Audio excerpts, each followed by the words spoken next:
the exam. When the final exam? Yeah, You guys I don't don't know. When? It's about one more month.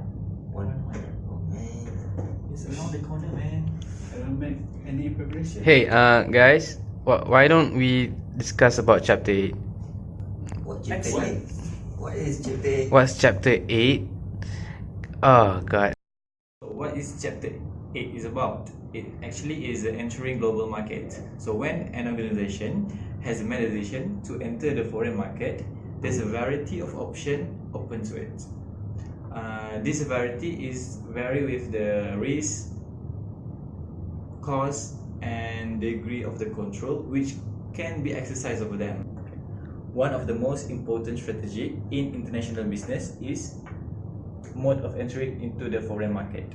So number one is exporting. What is exporting? Exporting is the most traditional and well-established form of operating a business in the foreign market. It can be defined as a marketing of goods produced by one country into another country. So there is no required manufacturing in the overseas market, but significant investment is needed in the overseas market.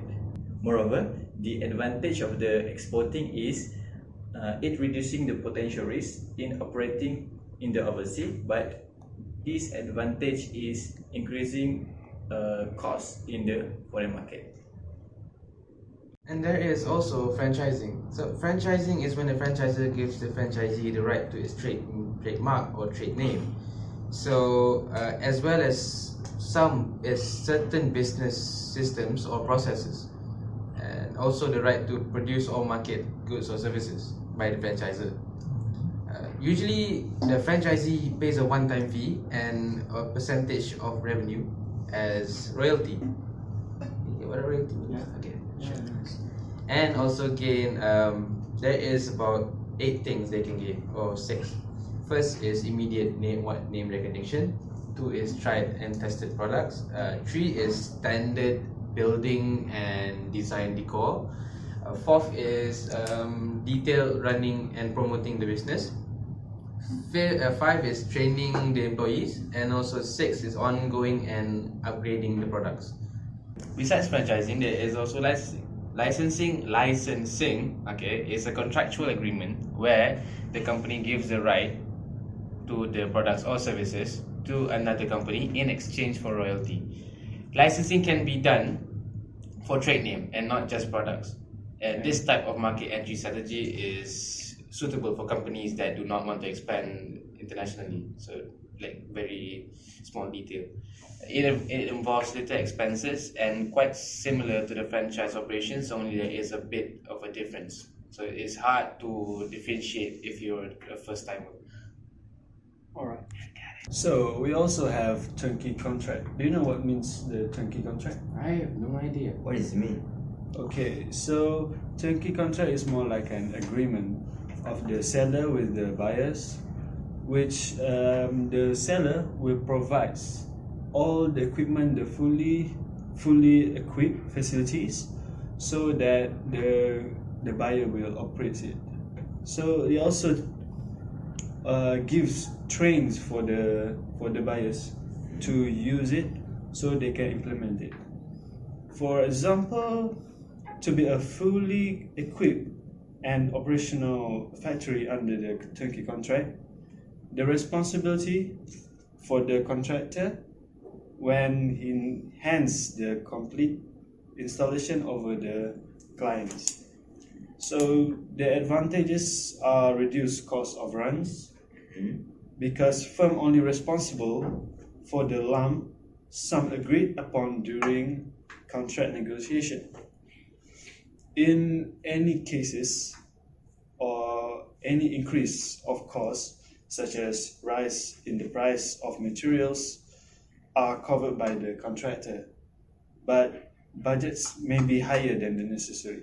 I see. Yeah.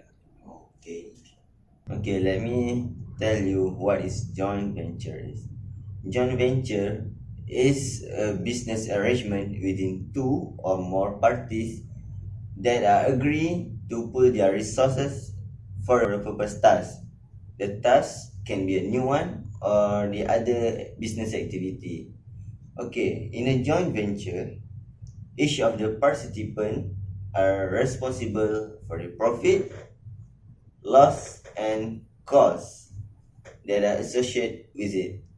So, however, the venture is its own entity separate from the participants' other business interests, which means the parties have the same interest. Like an example is BMW and Toyota.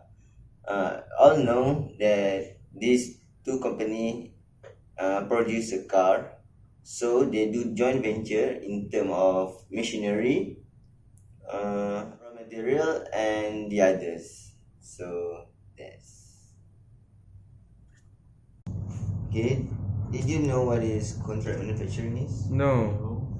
Okay, let me explain to you. Okay, first of all, contract manufacturing is the outsourcing part of the manufacturing process of a product to a third party. Okay, a company may outsource the manufacture of certain component of the product or outsource the assembly of the product. Nevertheless, nowadays, outsourced company has become a specialist in a multitude of service for manufacturers, including design, production, assembly, and distribution. Okay, for the contract manufacturing, they have both, which is advantages and disadvantages. Okay, we move to the advantages. The advantages are the company does not commit for the resource for the setting up production facilities, while the disadvantages are less control over manufacturing and developing potential competitors. That's are for contract manufacturing. Lastly, wholly owned subsidiaries. A wholly owned subsidiaries is a company that is completely owned by another company. The company that owns the subsidiary is called the parent company or holdings company. The parent company will hold all the subsidiary common stock. Since the parent company owns all of the subsidiary stock, it has right to appoint the subsidiary board of directors, which control the subsidiaries. Wholly owned subsidiaries may be part of the same industry as the parent company or part of entirely different industry. Sometimes a company will spin off part of itself as a wholly owned subsidiary, such as a computer company spinning off its printer manufacturing division.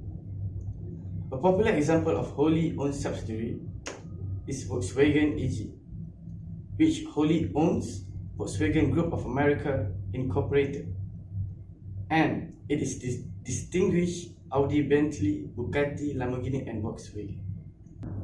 Alright, so in conclusion, there are 7 ways to enter a global market. First with franchising, next is with licensing, and there is also exporting, Wholly owned subsidiaries, Joint venture and contract manufacturing. and turnkey contract. thank you so much, and that is all from us.